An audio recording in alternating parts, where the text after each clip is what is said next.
حضرت انس بن مالک رضی اللہ تعالیٰ عنہ سے روایت ہے کہ حضور سید عالم صلی اللہ علیہ وسلم نے فرمایا اذا اذن فی قریۃ آمنہ اللہ من عذابہ فی ذلک اليوم، جب کسی بستی میں اذان دی جائے تو اللہ تعالیٰ اس دن اسے اپنے عذاب سے امن دے دیتا ہے۔ المعجم الکبیر، مرویات انس بن مالک، جلد 1 صفحہ قضا و قضا۔ وبا کے زمانے میں اذان دینا ایک مستحب امر ہے کہ فقیہ اجل محقق بے بدل صاحب علم امام احمد رضا لکھتے ہیں کہ وبا کے زمانے میں اذان دینا مستحب ہے۔ یہ بات جو حدیث لکھی ہوئی ہے المعجم الکبیر کی، اس کی سند صحیح نہیں ہے، تو جس روایت کی سند صحیح نہیں ہو اس کو رسول اللہ صلی اللہ علیہ وسلم کے نام سے بیان کرنا بھی درست نہیں ہوتا، کیونکہ وہ رسول اللہ صلی اللہ علیہ وسلم کا فرمان نہیں ہوتا۔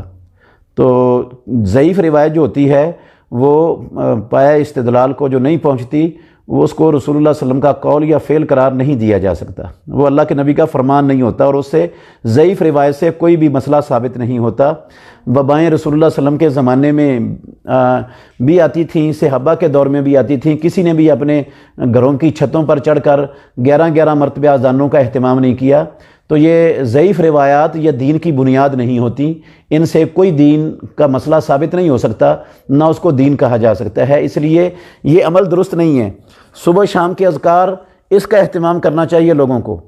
اور اپنے گناہوں کی توبہ کرنی چاہیے، بہت زیادہ استغفار کرنا چاہیے، اپنے رویوں کو بدلنا چاہیے۔ جو اللہ اور اس کے رسول کی نافرمانی والے رویے ہمارے اندر پختہ ہو چکے ہیں نا،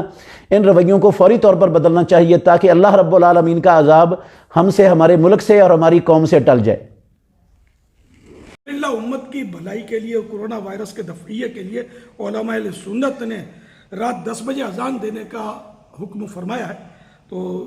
میں بھی انشاءاللہ نیت کرتا ہوں کہ آج جو دلوں کی راحت کا سلسلہ روزانہ ہو رہا ہے 9 تا 11 مدنی چینل پر، تو 10 بجے اذان بھی دوں گا،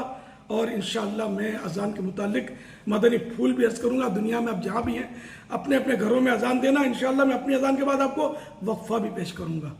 بہار شریعت میں ہے کہ جب وبا پھیلے تو اس وقت اذان دینا مستحب ہے۔ صلو علی الحبیب صلی اللہ تعالی علی محمد۔